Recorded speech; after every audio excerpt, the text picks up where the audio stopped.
Hello and welcome to today's My Employer on the Go tutorial.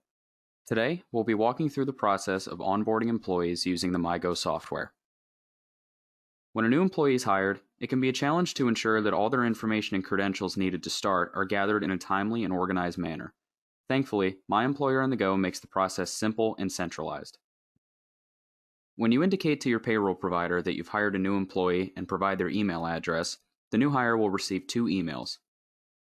One will contain a temporary password to be used to access the account creation portal, while the other will provide both a link to the registration site and a separate link to the My Employer on the Go webpage. This second link will bring the employee to their homepage after registration is complete. After copying the temporary password to your clipboard, follow the instructions and click the hyperlink to visit the MyGo registration page.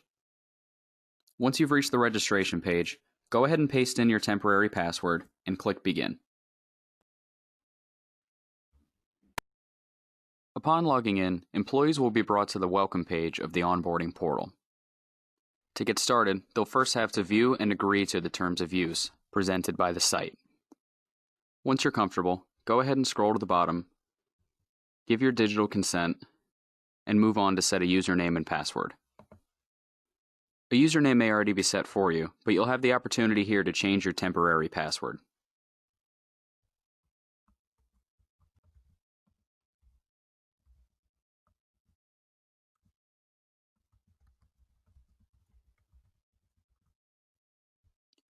Next, you'll be able to set a few security questions to help you access your account in the event that you forget your password.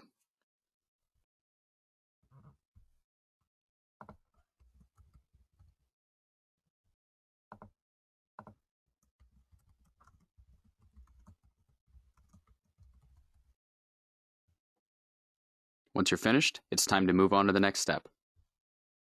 Some of your personal info, including your full name, might already be entered in the My Information tab.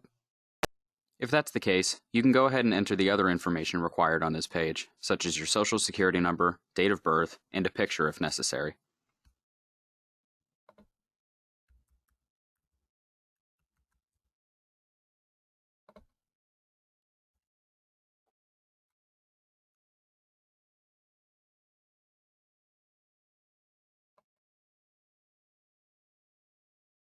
Once you've entered all the required information denoted by the red asterisk, go ahead and click the Direct Deposit tab to move to the next page. If your company utilizes direct deposit, you'll have the opportunity to enter your bank information here. This will include your routing and account numbers and any other identifying information related to your bank. If your company will not be utilizing direct deposit, you can go ahead and move on to the next tab. On this page, you'll need to enter at least 2 emergency contacts to be kept on file in the event of a crisis. To add an emergency contact, click the Add a Contact button and begin entering their information.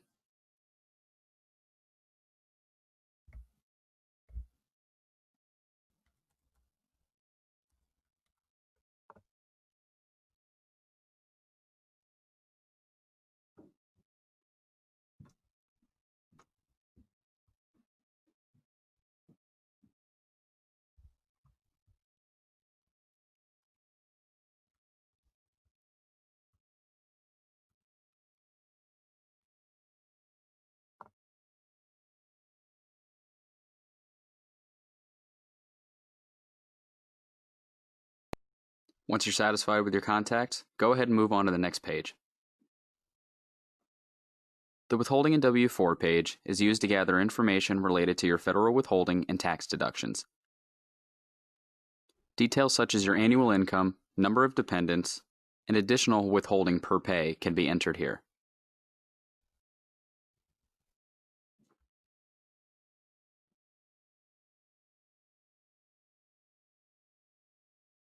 When you fill out all information required on this page, you may click Submit.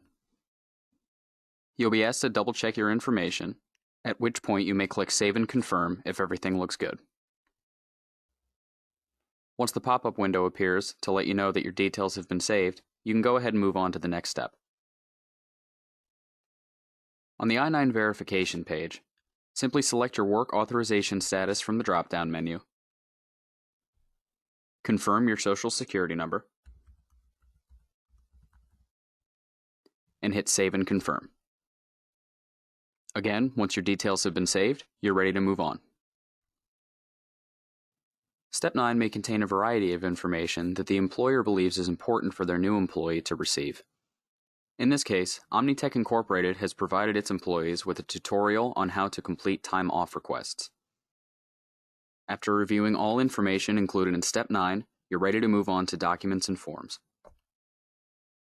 The final step of the onboarding process asks the employee to review company policies and employee documents and provide e-signatures when necessary.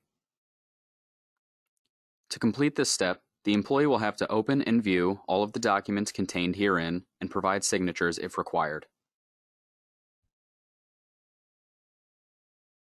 If a document requires acknowledgement, you may click the box at the bottom of the window after reading all the materials contained, enter your first and last name,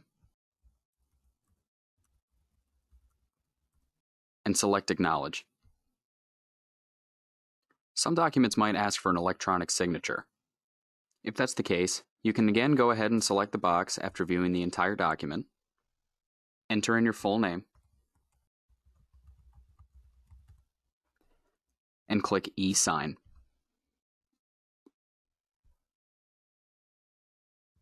You'll need to repeat this process for all documents contained in Step 10 before your onboarding procedure is complete. After all of these documents have been viewed, acknowledged, and signed, you're finally ready to finish your onboarding process. A pop-up window should appear to let you know that your onboarding process is complete, and you may click the Proceed to MyGo button to be brought to the employee portal. From here, go ahead and enter the username and password that you created a few minutes ago, and select Login.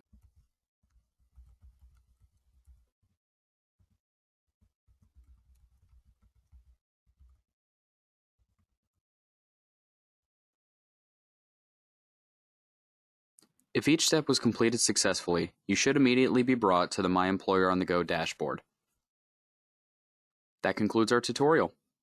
After viewing this video, employees should be able to follow along and complete their own onboarding procedure after they've been hired.